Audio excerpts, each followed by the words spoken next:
Барча галәмнәрне юктан бар кылып, безне үзенең күпме генә санасак та санап бетерә алмаслык хөрмәтләрендә, киң нигъмәтләрендә яшәтүче Раббыбыз Аллаһ Тәгаләгә мең шөкрләребез, мактау ва улуглауларыбыз булсын. Җирләргә дә, күкләргә дә Аллаһының рәхмәте булып килгән, сөйкле пәйгамбәребезгә күңел түрләребездән чыккан дугаларыбыз Аллаһ Тәгаләнең сәламе һәм салаваты булсын. Азиз кардәшләрем, һәр кайсыгызны чакырам, эндим тақва булырга. Чакырам тақвалыкка, Аллаһ Тәгаләнең безгә йөкләгән әмерләрен үтәгез. Аның тыйганнарыннан ерак булыгыз, тыелыгыз. Аллаһ Тәгалә Коръәни Кәримдә әйтте: «Я әйюһәлләзина аману тақуллаһа хаққа туқатih». Әй иман китергән бәндәләр, Аллаһ Тәгаләгә тиешле дәрәҗәдә тақва булыгыз. Ул бездән таләп иткән дәрәҗәдә тақва булыгыз. Вала тамутунна илля ва антум муслимун. Һәм мөселман булмаган хәлдә үзегезнең исламыгызны, ягъни Аллаһка булган мөселманлыгыгызны төзәтмәгән хәлдә Аллаһ хузурына кайтудан сакланыгыз диде. Аллаһ безне җәмгыятьтә яратты. Әти-әниләребездән, әби-бабайларыбыздан бу дөньяга китерде. Шуңа күрә дөньялыкта кеше үзенең туганнарыннан, үзенең дусларыннан башка яши алмый. Әгәр туганнарны Раббым безгә үзе сайласа, шуңа күрә беркем дә әти-әнине дә сайламый, беркем дә әби-бабайны да сайламый, беркем дә апаны, абыйны, энене, сеңлене дә сайламый. Шуңа күрә сөйкле пәйгамбәребез безне эндәде, туганың яхшы булса да, аның белән туганнарча яшәргә. Һәм эндәде, туганың әдәпсез булса да, әхлаксыз булса да, дорфа булса да, бәлки диннән ерак булса да, аның белән туганлык җепләрен измәскә, киресенчә аны төзәтергә, аны эндәргә чакырды. Шулай ук җәмәгать тормыш бармый дуслардан башка. Туганнарны сайлап булмый, әмма дусларны адәм баласы үзе сайлый, үзе карый.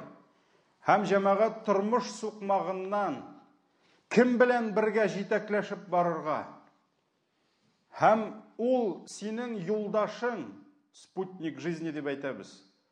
Тормышыңдагы синең җан дустың, ул сине җәһәннәм юлына тартачакмы, әллә җәннәт юлынамы?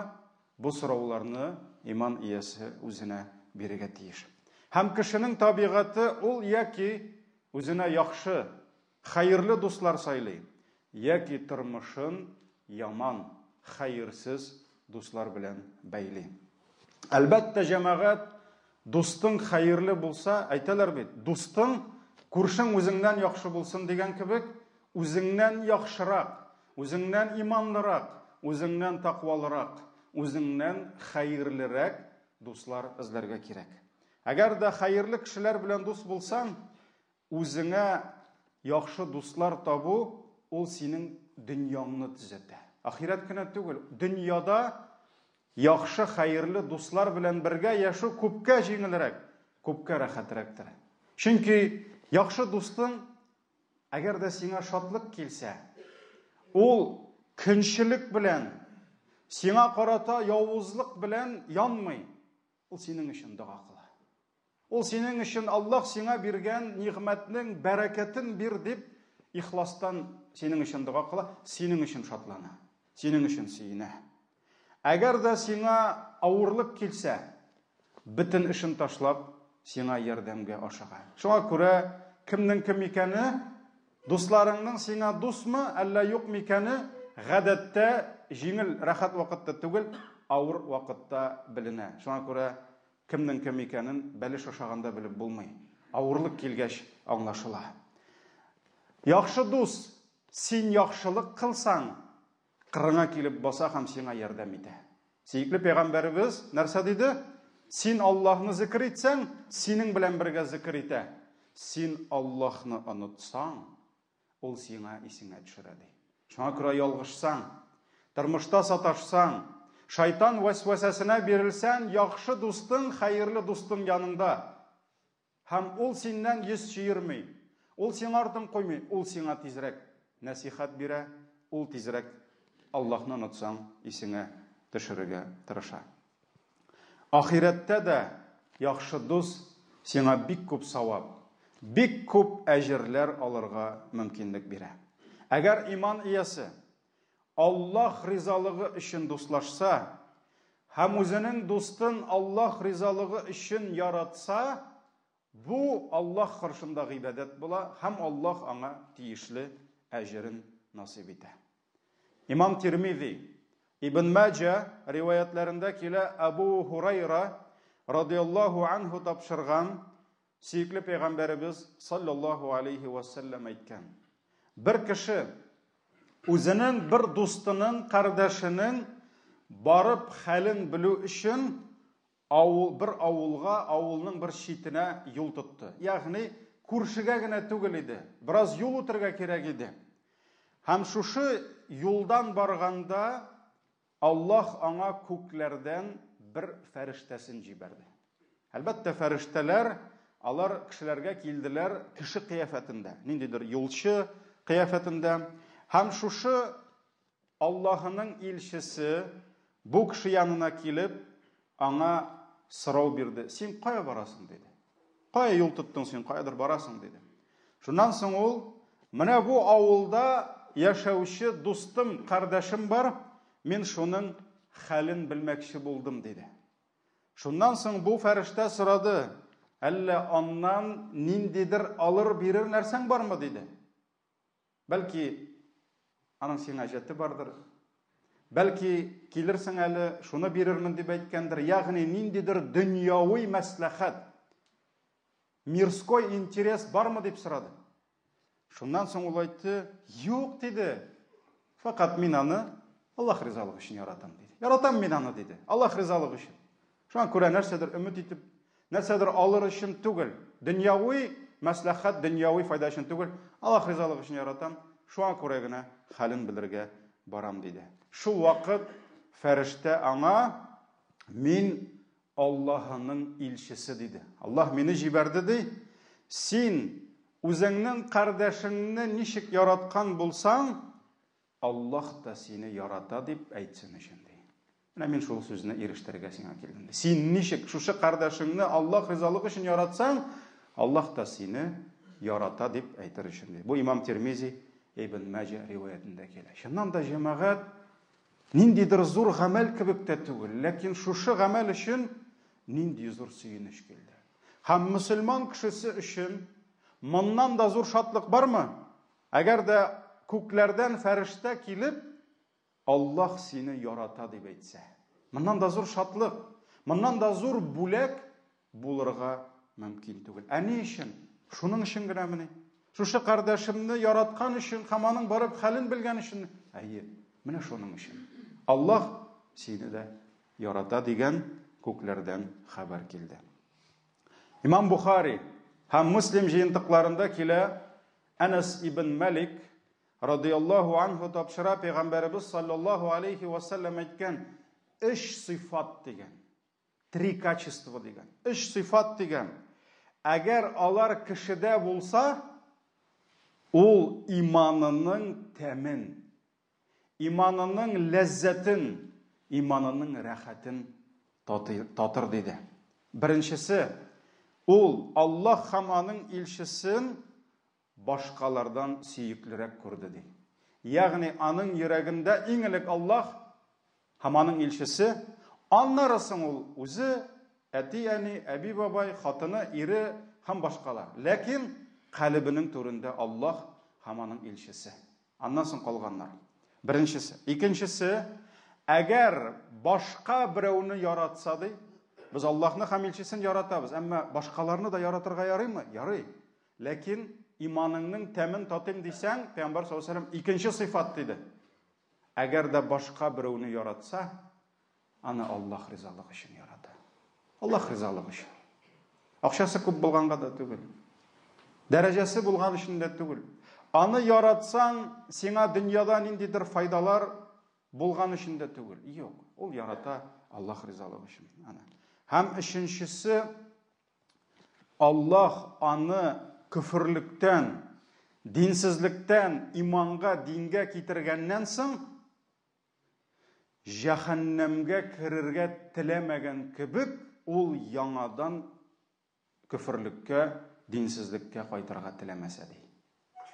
Шуңа күрә мөселманның курыкканы күфрлек, җәмәгать. Алла сакласын, әгәр дә мөселман бүген үзенең җаһилиятен, күфрлекләрен, мөшриклекләрен ташлап, зиналарны, аракыларны һәм башкаларын ташлап, Аллаһының ачуыннан килсә, Аллаһка гыйбадәткә, хәерле эшләргә һәм әгәр дә ул җаһилиятне сагынып утырса, бар иде заманалар дип, бу кешенең иманында шик бар. Мөселман кешесе, русча әйтәм, лучше җәһәннәмгә керә. Ул күфрлеккә яңадан кайтуга теләүгә карый. Шуңа күрә җәһәннәмгә ничек кайтырга теләмәгән кебек, ул яңадан шул күфрлеккә кайтырга теләмәскә тиеш диде. Кемдә шушы өч сыйфат булса, Аллаһ аңа иманының тәмен бирә диде Пәйгамбәребез саллаллаһу алейхи ва саллям. Иманның тәме, җәмәгать, аның бар тәме. Иманның ләззәте бар, һәм иманның ләззәтен ул авызыңа кабып, телеңнең өстендәге вкусовой рецептор точкаларының тоя торган тәм түгел ул. Ул башка параллель. Ул башка уровень. Ул рухи ләззәт. Ул рухи тәм. Һәм бүген хәтта кешенең рухи ләззәте булмаганга күрә, хәтта аның бүген теленең дә тәме, авызы тәмсез бит. Ни өчен? Чөнки Аллаһ аның рухыннан алган шушы рәхәтлекне. Шуңа күрә бу ләззәтне, иман ләззәтен, аны җәмәгать капшап, тотып була торган, кабып, шәйнәп була торган тәм белән чагыштырып булмый. Кемнедер яратса да, Аллаһ өчен ярата. Әгәр кешеләрне, ике кешене Аллаһ Тәгалә яраттыра икән иман юлында, җәмәгать, ул бөтенләй башка дуслык. Ул бөтенләй башка мәхәббәт. Һәм акча алай яраттыра алмый кешене. Власть ул бүген дус. Әгәр дә иртәгә шеф чакырып, мин сине күрәм аның урынында дисә, ләкин миңа бер-ике подстава кирәк дисә, ул аның башына басып, гафу итегез, какайда әйтә, бөтенесен эшли, ләкин теге дус аның өчен иң яман дошманга әйләнә. Шуңа күрә власть иман кебек берләштерә алмый. Хәтта җәмәгать спортта алай берләштерә алмый. Сәнгатьтә, сәхнәдә алай иман берләштергән кебек берләштерә. Шуңа күрә гасырлар буе гарәп кабиләләре сугышып яшәде. Милләтчелек тә бар иде. Ниндидер уртак акыйдалары да булды, уртак иләһләре дә булды, бергә табына торган. Телләре дә бер булды. Шагыйрьләре дә бер булды, ләкин берләштерә алмады берсе дә. Аллаһның илчесе килгәч, Аллаһ иман астында шушы кабиләләрне җыйды. Шуңа күрә Аллаһ Тәгалә Әл-Анфал сүрәсенең 63-нче аятында нәрсә диде? Ва аллафа байна кулубихим. Аллаһ аларның калебләрен бәйләде ди. Калебләрен бер-берсенә җыйды ди. Алар бер-берсен ярата башладылар. Бер-берсен якын итә башладылар. Лау анфaqta ma fil ardi jami'an ma allafta bayna qulubihim ди. Әгәр дә син ди җирдә булган бөтен байлыкны аларга таратсаң да, син аларның йөрәкләрен бәйләй алмас идең ди. Дөньяда булган бөтен байлык, дөньяда булган бөтен алтын һәм көмешләр, доллар, евро һәм башкалар, дөньяда булган зиннәтле сарайлар, җитез тимер атлар, машиналар, нәрсә генә булмасын, бөтенесен таратсаң да, кешеләрне дуслаштырам дип, син аларны җыя алмас идең ди. Нәрсә диде? Ва аллафа байна кулубихим. Аллаһ аларның йөрәкләрен бәйләде ди. Анфал сүрәсе 63-нче аят. Аллаһ иман ияләренең йөрәкләрен бәйли. Аларга бер-берсен яраттыра, бер-берсенә хезмәт иттерә. Һәм соңыннан әҗр савабын да аларга Әлхамдулилля, үзе бирә. Юлда барган дустың хәерле булса, бу сиңа дөньяда ук бик күп файда, бик күп җиңеллек, бик күп рәхәтлек китерә. Хәерле дуслар белән яшәү җәмәгать күпкә күңеллерәктер. Авырлыкларны үтү күпкә җиңелрәктер. Ике хәерле кешенең дуслыгы турында бер генә мисал китерәсем килә. Әбу Али ар-Рибати рахимахуллаһ сөйли. Бер вакыт мин килдем ди, остаз янына, Абдулла ар-Рази янына ди. Һәм минем синең белән бергә бу сәфәремне үтәсем килә дип әйттем ди.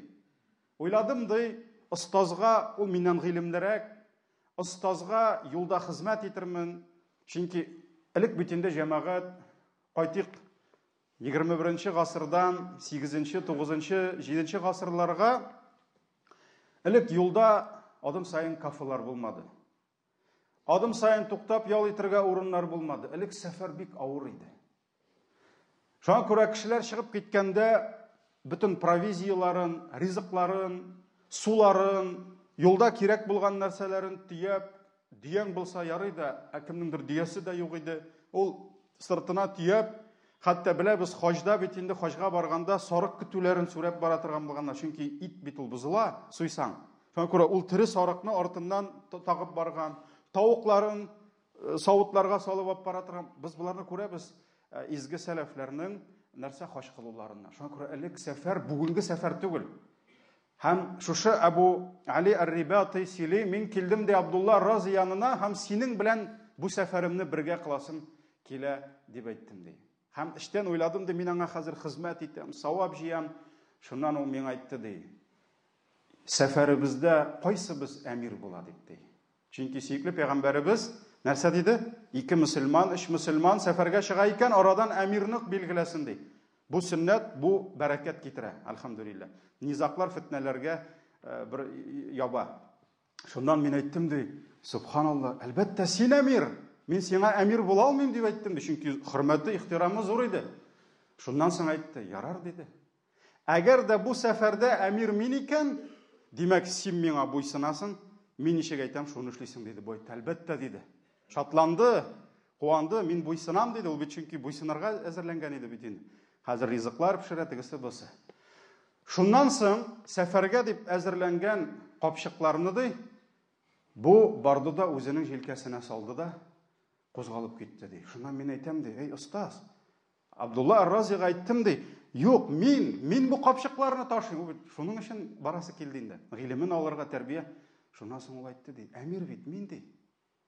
Син бит мине әмир дип әйттең, ә син миңа буйсынырга тиеш ди.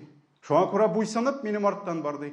Капчыкны җилкәсенә салды да сәфәр киттек ди. Күпмедер баргач ашарга вакыт җитте ди. Капчыкларын куйды да, эшләрен ишен ачып, ашарга ризыкны чыгарды, өстәл, табын әзерли башлады, пешерә башлады ди. Шуннан мин әйтәм ди, остаз, юк, син түгел, мин пешерергә тиеш. Мин әзерлим ди. Шуннан соң миңа карады да, әмир кимсең дип әйтте ди. Мин, ә син нишләргә тиеш? Син буйсынырга тиеш. Көтеп тор. Хәзер мин ризык әзерлим дә, ашарбыз дип әйттем ди. Мин авызымны йомдым ди. Күпмедер ашагач, ризыклангач, ягъни ким хезмәт итте? Әмир хезмәт итте. Без алга таба киттек ди. Бер мәлне кыйып, каты итеп яңгыр ява башлады ди. Шул хәдәр каты итеп яңгыр ява башлады. Шуннан соң ул ди, Абдулла ар-Рази шапанын киемен салып ди, мине утыртып куйды да, минем өстәл менә булай, мине каплап куйды ди. Шуннан соң мин әйттем ди, эй остаз, ничек? Мин бит әмир дип әйтте ди. Менә шул вакытта ди, мин аны әмирлегенә риза булганчы үлсәм ярар иде дип әйтте. Үлсәм яхшырак булыр иде дип уйладым уятымнан ди. Шул кадәр уялдым ди. Бүзе басып тора яңгырда, минем өстемнән шапан тотып тора ди, яңгыр миңа төшмәсен өчен. Мин шул вакытта син ярар әмир буласың дип ризалык биргәнче үлгән булсам, миңа җиңелрәк булыр иде дип уялып куйдым ди. Менә шундый булган элек дуслар җәмәгать. Кеше сыртыннан, кеше хисабыннан, кеше арбасына утырып җәннәткә керәдиләр. Җәмәгать андый нәрсә эзләмәгәннәр. Җиңеллекне эзләмәгәннәр. Алар киресенчә авырлыкны үзенә алырга тырышканнар. Бер-берсенә хезмәт итеп, бер-берсенең тормышын җиңеләйтеп яшәгәннәр. сәфәр һәм әмирлек кемнең кем икәнен күрсәтә диләр. Шулай бит, кемнең кем икәнен беләсең килсә, яки аның белән сәфәр чык, яки әҗәткә биреп тор, яки күрше булып тор, әле тагын бар, кемнең кем икәнен беләсең килсә, аны җитәкче итеп куй дигән. Менә шуңа күрә җәмәгать менә җитәкче итеп куйган Абдулла Разины һәм аның кем икәнен белгән. Бүген кайбер кешене җитәкче итеп куйсаң, ул болытның түгел, болытның теге ягына чыгып, башкаларны бөтенләй күрмәс, белмәс рәвешендә яши башлый. Менә бу җәмәгать Аллаһның безгә биргән мәхәббәте, яраттыра торган мәхәббәте.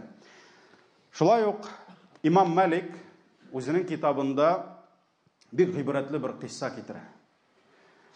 Бу хәл Димашк, Дамаскыда була, хәзерге инде Сирия. Шулай бит, табигиннар заманында әле сахабалар исән була, күпмедер өлеше. Әбу Идрис Әл-Хавалани сөйли. Бер вакыт мин Димашк, Дамаски мәчетенә намаз укырга килдем ди. Һәм мәчетнең бер пишмагында өлкән яшьтәге аксакалларны күрдем ди. Алар сахабалар иде ди. Чөнки инде сахабалар буыны китеп бара. Алар күп калмады һәм сахабалар алар бик хөрмәтле булды, чөнки алар үз күзләре белән Аллаһның илчесен күргән, аның белән күпме авырлыкны үткән, шушы аксакаллар җыелышып утыралар иде ди. Һәм алар арасында шундый нурлы, йөзле бер ир-егетне күрдем ди. Ул алардан яшьрәк булгандыр инде. Әгәр кешеләр арасында ниндидер бәхәсләр, аңлашылмаучанлыклар килеп чыксалар, бөтенесе шуңа килделәр ди, һәм аны тыңладылар ди. Һәм менә җәмәгать карагыз, нурлы йөзле ди. Менә кешенең гыйлемгә якынайган сайын, тақвалыгы арткан сайын, ул хакыйкатькә, Коръәнгә, сөннәткә якынайган сайын йөзе аның нурлырак булырга тиеш. Күпме кеше сөйкле пәйгамбәребезне үтерәм дип килде, бер вагазын ишетмәде, бер сүзен ишетмәде. Йөзендәге нурын күреп иманга килде. Шулай бит? Пәйгамбәребезгә килгәндә дөньяда иң зур дошман ул иде. Пәйгамбәребездән киткәндә дөньяда иң сөекле кеше аның өчен ул иде. Йөзендәге нуры белән күпме кеше дингә килде. Бүген кай вакыт әйтәләр, ничә вагына җигет иде ди, кайдыр мәдрәсәдә укып кайтты да ди, бөтенләй бетте ди, ни йөзендә нуры юк ди, әллә кая читтә укып кайтты дип, нигә алай сөйлиләр? Алай булырга тиеш түгел. Кеше Коръәнне, сөекле пәйгамбәребезнең сөннәтен, ягъни нәрсәсен ул сөннәт? Ул бит бу хадис генә түгел, аның тормыш рәвеше, аның тәрбиясе, аның кешеләр белән мөнәсәбәте, шуны белгән сайын йөзе каралырга тиеш түгел, нурланырга тиеш. Ул кешеләрдән читләшергә тиеш түгел, ул киресенчә бигрәк тә мөселман өммәтен, аны бит мөселманнар әйтә, әллә кемнәр әйтми. Аны бит урысы башкасы әйтми, үзебезнең мөселманнар әйтә. Менә шулай булды. Шуңа күрә карагыз, аның йөзендәге нуры ул аерылып тора иде ди. Шуннан соң мин кешеләргә барып сорадым ди, бу кемсең бу дип әйттем ди. Кемсең бу? Миңа әйттеләр ди, бу Аллаһның илчесенең сахабасы. Муаз ибн Җабал дип әйттеләр ди. Муаз ибн Җабал, беләбез, мәшһүр галим сахабаларның берсе. Икенче көнне аны күрергә теләп мин иртәрәк килдем ди. Ләкин мин килгәнче ул инде утыра иде ди, намаз укып ди. Һәм аның намаз укыганын көтеп торып, мин аның каршыннан килдем, ул мине күрсен өчен ди. Һәм аңа килеп сәлам бирдем ди. Ул миңа сәламымны кайтарды ди. Һәм мин аңа килдем дә әйттем ди. Мин сине Аллаһ ризалыгы өчен яратам дип әйттем ди. Шуннан соң ул миңа карады да Аллаһ дип әйтте ди. Ягъни Аллаһ өчен яратасыңмы дип әйтте ди. Шуннан мин әйттем ди, Аллаһ өчен яратам дип әйтте ди. Шуннан ул миңа карады да Аллаһ өчен яратасыңмы мине дип әйтте ди. Мин икенче мәртәбә Аллаһ өчен яратам дип әйтте. Өченче мәртәбә сорады ди. Аллаһ өчен яратасыңмы? Әйе, Аллаһ өчен яратам дип өченче мәртәбә кабатладым ди. Шуннан соң ул мине ди күлмәгемнең итәгеннән тотып үзенә китерде ди. Яшь кына сөекле пәйгамбәребез кемгәдер бик кадерле, бик кыйммәтле сүзләр әйткәндә, яки кулын җилкәсенә куя торган булган, яки аягына куя торган булган, яки кулыннан ала торган булган, яки күкрәгенә кулын куя торган, ягъни якын айткан, прикосновение, якын айткан үзенә. Һәм ул да мине ди шулай итәгемнән алып үзенә китерде ди. Чөнки китермәсә дә ишетер иде, шулай бит бу. Юк, китерде ди, һәм әйтте ди, сөен. Сөен дип әйтте ди. Чөнки мин Аллаһның илчесе саллаллаһу алейхи ва салламның шундый сүзләрен ишеттем ди. Ул бит үзе ишеткән аны, сахаба басып тора табигый каршында. Аллаһ Тәгалә әйткән ди: "Минем өчен бер-берсен яратучыларга, минем өчен бергә җыелышып утыручыларга, минем өчен бер-берсенең хәл-әхвалларын барып белешүчеләргә, минем өчен бер-берсенә бирешүчеләргә, ягъни бүләк бирә, башкасын бирә, минем мәхәббәтем аларга ваҗиб булды" ди. Ягъни минем мәхәббәтем дә аларга тиешле булды ди. Бу хадис, бу кыссаны гомумән Имам Малик үзенең китабында китерә. Шуңа күрә җәмәгать, Аллаһның ризалыгы, Аллаһның мәхәббәте бер-берсен Аллаһ өчен яратышкан кардәшләр булып яшәгәннәргә төшәдер. Һәм кыямәт көнендә дә Аллаһ Тәгалә үз рәхмәтендә кунак итә. Кемнәрне? Кемнәр бу дөньяда Аллаһ өчен бер-берсенең йөрәкләрен бәйләгән булсалар. Аллаһның әмере белән кыямәт көнендә кояш якынаячак. Әгәр дә бу дөньяда кояш бездән 150 миллион километр булса, һәм ничек кайвакыт кыздыра экваторда, башка җирдә күрәбез. Аллаһның әмере белән кояш бер сөңге ераклыгында булачак кешеләрдән. Ул бик якынаячак. Хадисләрдә килә 1 миль дип килә. Миль ул бар, морская миль, башкасы бар, ләкин миль бар хатын кызның сөрмә тарта торган таягы менә мондый. Бик якын булачак. Һәм кешеләр шушы кояш астында янып, тирләп, газап күрәчәкләр, ләкин Пәйгамбәрбез саллаллаһу алейхи ва саллям әйтте: "Саб'атун юзиллухумуллаху фи зиллихи яума ла зилла илля зилле." Абу Хурайра радиллаһу анху тапшыра, Бухари, Муслимда килә, 7 кеше булыр ди, 7 төркем булыр ди. Аллаһ аларны кыямәт көнендә үз күләгәсендә сыендырыр ди. Ягъни үз күләгәсендә кунак итер ди. Яума ла зилла илля зилле. Ләкин ул көнне ди, ул күләгәдән башка күләгә булмас ди. Аның күләгәсеннән башка күләгә булмас ди. Аллаһ як. Һәм шул 7 кешенең, 7 төркемнең сөекле пәйгамбәрбез берсен нәрсә диде? Шуларның берсе 2 кеше ди. Алар бер-берсен Аллаһ ризалыгы өчен яратышканнар диде. Шуңа күрә, газиз кардәшләрем, Аллаһ субханаху ва тәгалә биргән шушы нигъмәтне дөрес итеп файдаланыйк. Арабыздагы кардәшлекне ныгытыйк. Үзебезгә тормышта хәерле дуслар алыйк. Без Аллаһка гыйбадәт кылсак, алар безгә ярдәм итерлек булсыннар. Без Аллаһтан ерагаеп китсәк, Алла сакласын, алар безне тартып яңадан якынаюга сәбәп булсыннар. Сөекле пәйгамбәрбез әйтте: "Кеше үзенең яраткан дустының динендә булыр ди, ягъни юлында булыр ди. Һәркем үзенең кем белән дус булуын карасын ди." Шуңа күрә татарда да кем арбасына утырсаң, шуның җырын җырларсың ди. Руслар да с кем поведешься, от того наберешься. Шуңа күрә ул бөтен милләттә дә бар ул. Сөекле пәйгамбәрбез һәркем үзенең якын дустының юлында булыр, һәркем карасын кем белән дус булганын ди. Шуңа күрә карыйк үзебезнең дусларыбызны. Карыйк балаларыбыз кемнәр белән дус. Карыйк хәләл җифетебез кемнәр белән дус. Чөнки җәмәгать дусларыбыз хәерле булса, тормышыбызда да күпкә җиңел, хәерлерәк булачак. Һәм ул дуслыгыбыз, ул аралашуыбыз безгә кыямәттә дә бийек дәрәҗәләргә ирешүгә сәбәп булачак. Баракаллаху лана ва лакум фил Кур'анил азим ва нафa'ana bil ayati wad dhikril hakim innahu huwal ghafurur rahim.